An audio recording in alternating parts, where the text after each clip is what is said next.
to all of our friends around the world, and welcome once again to Kourou, the home of the Ariane family, for today's live broadcast of Arianespace's Vega flight number 15. We're very happy to have all of you with us for the mission tonight. We're launching an Earth observation satellite. It's called Falcon I-1, and it's for the United Arab Emirates. At this hour, all the teams involved here at the space base back in Europe and around the world are gearing up for liftoff. We're on time and we're on target at just under 13 minutes to go until liftoff. Coming to you live, as always, from this building, it's the Jupiter Mission Control Center, the heart of the space base, the center of all the action, and plenty of action to come, so don't go away. We're going to move outside for a first look, a closer look at the vehicle. Vega stands 30 meters tall. She's a 4-stage solid and liquid propellant vehicle. First 3 stages make up the lower composite and run on solid fuel. The fourth is powered by a liquid propellant system. The fourth stage is also reignitable, which is important, and we'll be getting back to that. We'll be describing each stage in turn as it's functioning so you can follow Vega on her mission. Vega, of course, is the newest member of the Ariane family. Very happy to have with us tonight from Arianespace, Executive Vice President Luce Fabrichet. Luce, come on over here. Nice to see you. Nice to see you, Josh. You look pleased. Is it anything to do with the weather? The weather is fine today. The winds are with us. So the winds are with us. It's great. Great. Okay, we have a few minutes. A couple of questions, if you don't mind. First question, today's the 15th launch of a Vega. What makes the mission so special? The mission is very special today because of our customer. We are very pleased to launch for the first time an Earth observation satellite for Emirates, for this customer, important customer for us.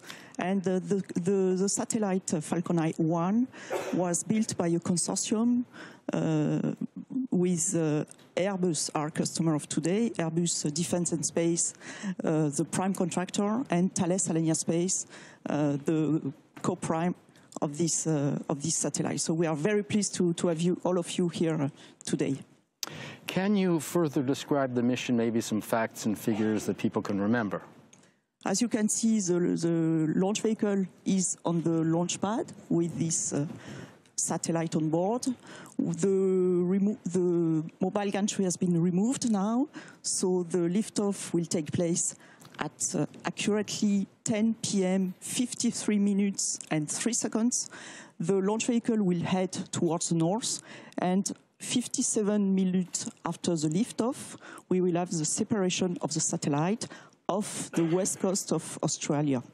It's going north, meaning it's going into sun-synchronous orbit. Can you explain that? You're right. It will be injected into a sun-synchronous orbit, so a circular orbit, nearly polar orbit, and it's a very convenient orbit for Earth observation, because when each time the satellite flies over a point on the Earth, the given point is receives always the same conditions from the sun. So that allows to have constant sun conditions and to compare the pictures. Okay. In 30 seconds, in 20 seconds, Vega is well suited to this type of mission.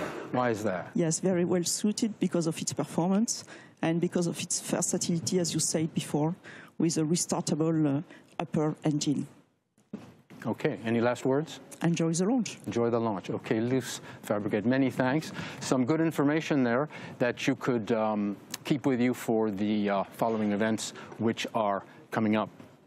Now, Luce is going to go take her place behind us here in what they call the fishbowl, but she will be back at the end of the broadcast, of course, for the closing speeches. Staying in Jupiter, we like to present some of the key players who make the mission happen.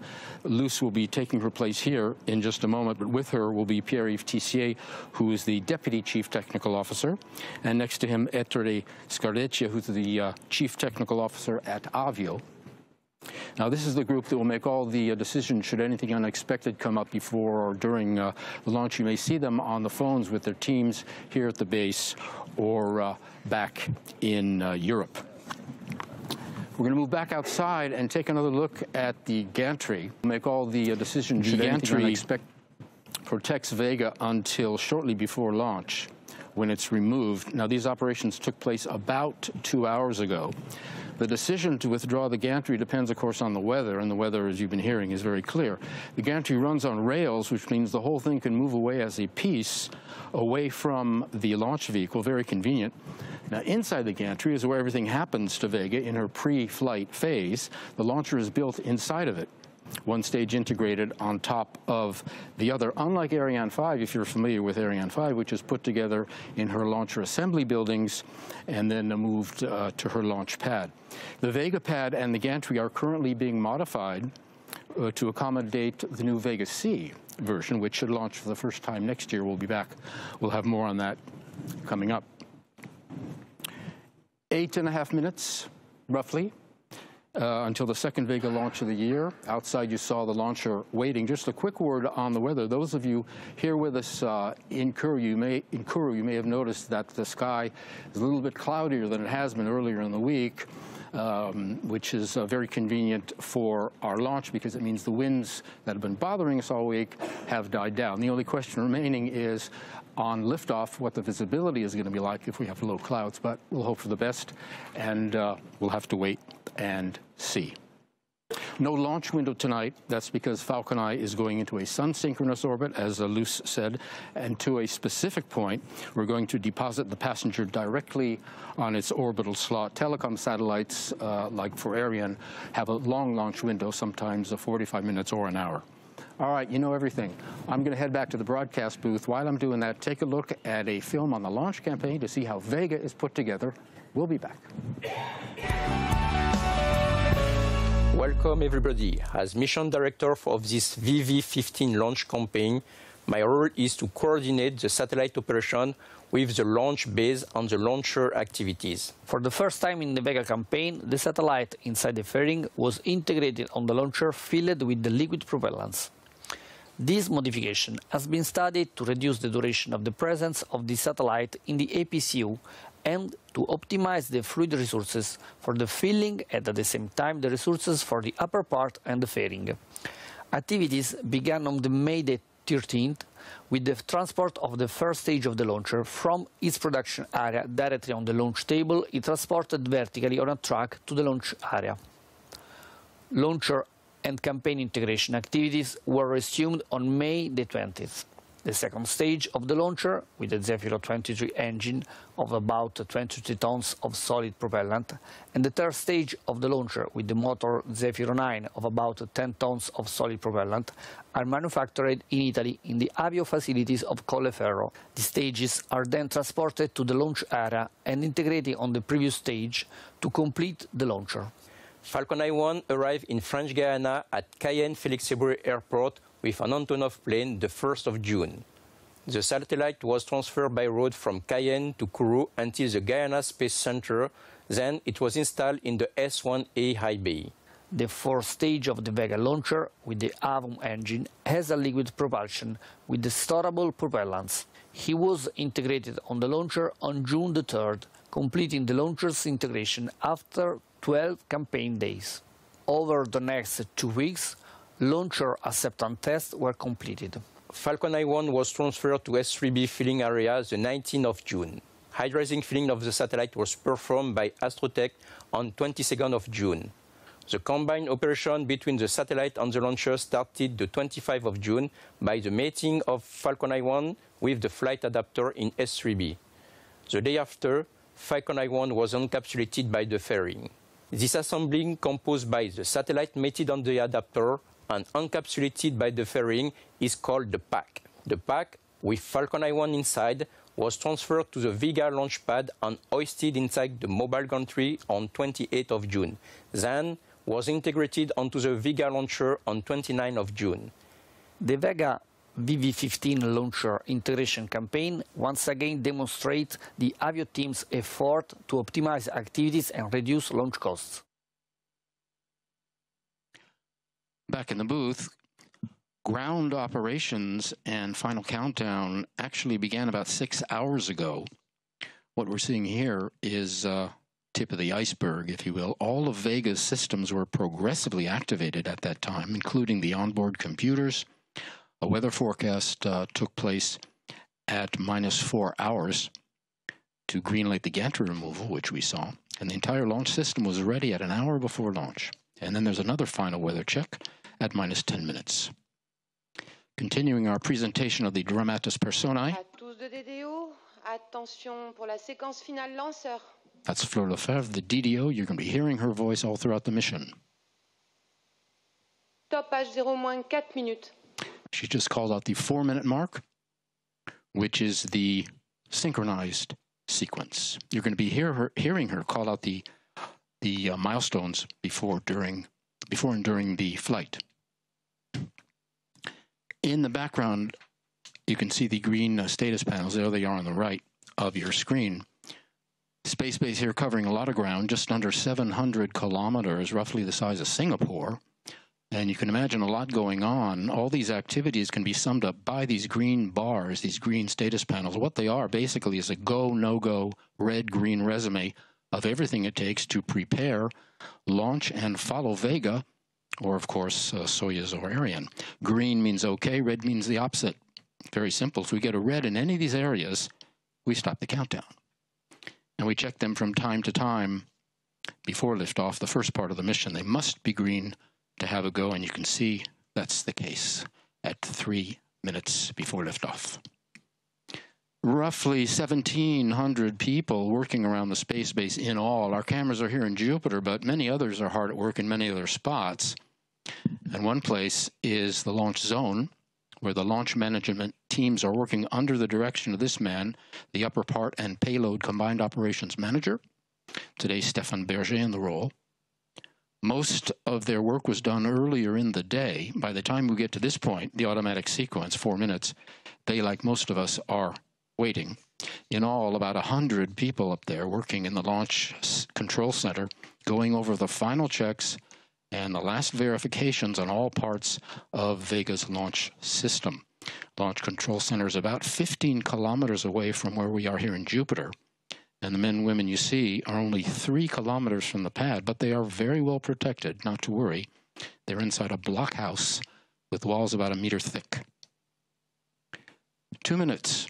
And here in Jupiter, our invited guests are making their way out, as you can see, onto the terraces to watch the launch. There are 2 terraces, one on either side of the building here.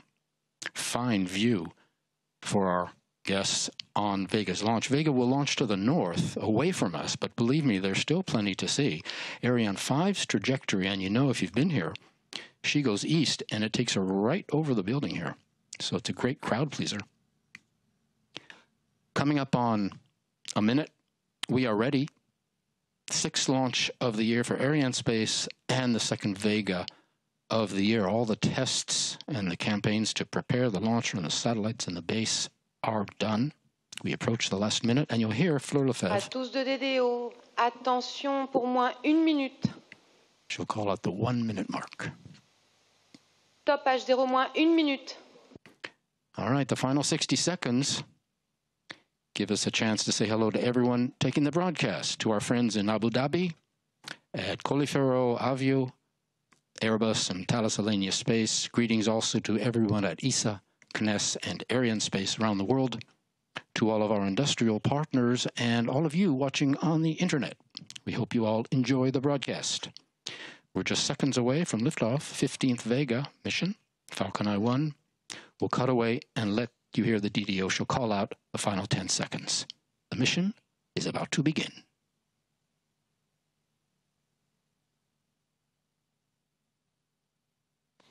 À tous de DDO, attention pour le décompte final.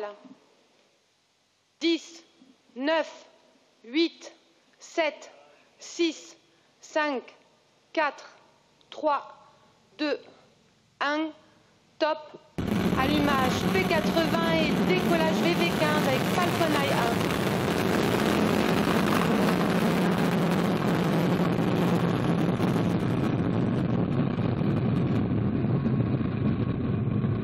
La propulsion du P80 est nominale.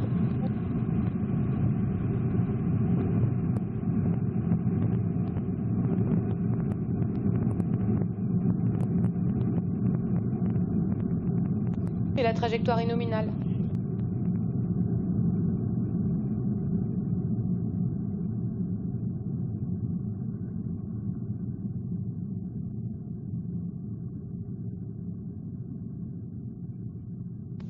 Réception de la télémesure lanceur par la station de Saint-Jean-du-Maroni. Ariane 5 is a heavier vehicle, rises much more slowly, weighs 6 times as much. But Vega lifting off perfectly from French Guiana, beginning the 15th mission in her young career. Weighing 138 tons at liftoff, they call her the light launcher compared to Soyuz and Vega, but over 100 tons isn't exactly featherweight, but what are you going to do? The first stage burning now, as you can see. It's produced in Colleferro near Rome by the Avio people, then delivered here to French Guiana. You saw some of that in the video on the launcher campaign. The first stage weighs 96 tons, 88 tons of that are fuel. Most of any launcher's weight is propellant. The first stage burns its single engine for about 2 minutes before being jettisoned, and you'll see that, and you'll hear the DDO call that out. The launcher signal is, of course, being followed at all times. Right now, our first downrange tracking station on the ground is taking the signal. There's a station here at the base just behind us in Jupiter called Galileo. The second is a little downrange at a place called Saint-Jean-de-Maroni here in French Guiana. And allumage du Zefiro 23. The DDO has called out separation of the first stage, coming right on time, and ignition of the second stage, coming 1 second later. This is what it looks like on the animation. So we're into the second stage burn. Second stage is called the Z23, Z for Zefiro. Will burn its solid rocket motor for 86 seconds. And again, if you're following the mass and the fuel numbers, she weighs 26 tons, and 23 tons of that are fuel. Coming up to separation shortly of the upper stage. While we're looking at people more dramatis personae, we're going to see the people from ESA. As you can see, the invited guests filing back into the hall here after this very, very spectacular launch. Looking at some of the people from ESA, Charlotte Besco, Vega is an ESA program. Over 1,000 people from 400 European countries and industries have worked on development of the new launcher. ESA was operator of the first 6 flights. Trajectoire dégradée du Zefiro 23. From flight number 7 in 2016, that role taken over by Arianespace, who holds exclusive rights to market and sell the launch services. ESA remaining. Séparation du Z23.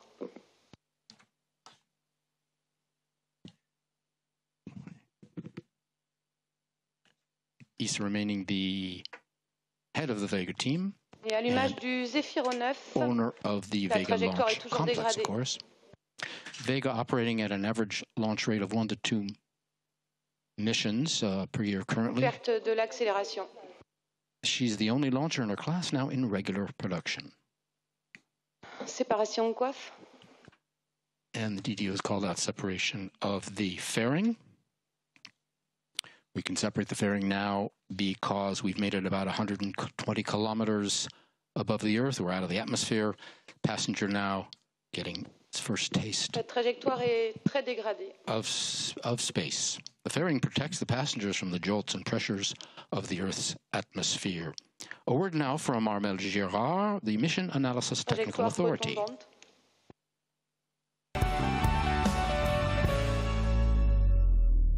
Hello, I am the mission analysis responsible for this flight.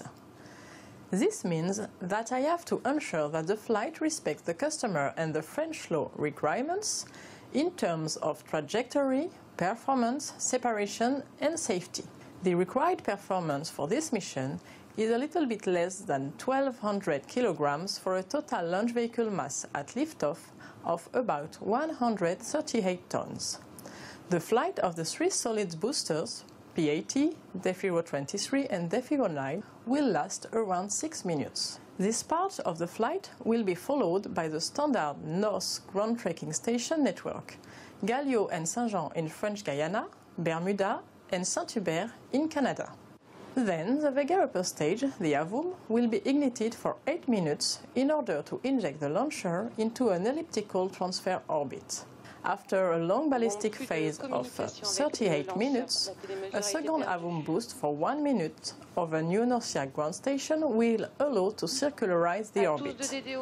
Once the targeted orbit will be reached, Falcon I1 will be released 57 minutes after the liftoff.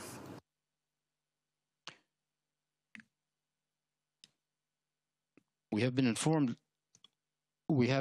that I think we've lost telemetry. We have a slight telemetry loss. The flight director informing us that we have lost the telemetry link with the launcher, so we're waiting for word from Arianespace. So please wait with us. We'll see. Again, flight directorate informing us that the telemetry link with the launcher has been lost. So we're waiting for word for Arianespace on the situation, so we'll ask you to please wait with us.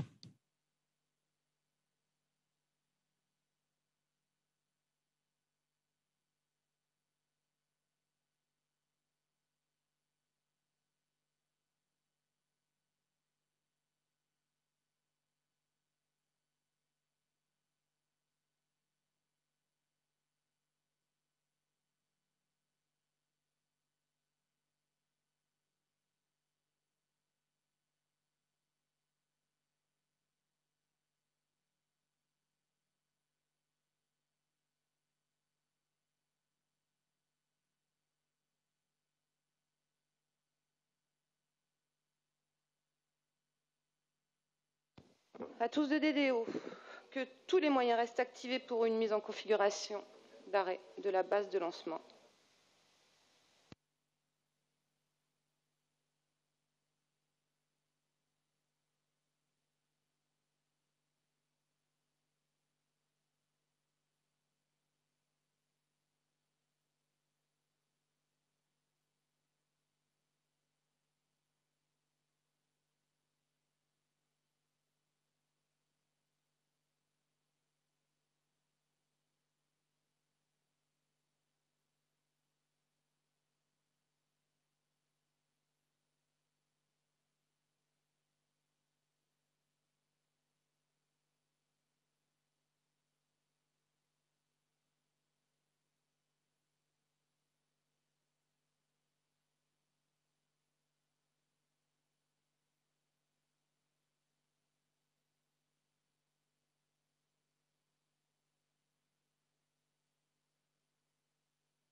Ladies and gentlemen, as you have seen, about 2 minutes after liftoff, around the Z23 ignition, a major anomaly occurred, resulting in the loss of the mission.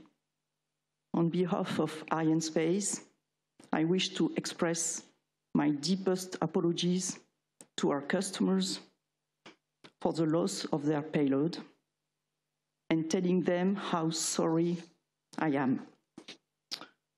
From the first flight data analysis, we will get in the coming hours more precise information, and we will communicate to everybody at the soonest. Again, let me present my deepest apologies to our customers. Thank you.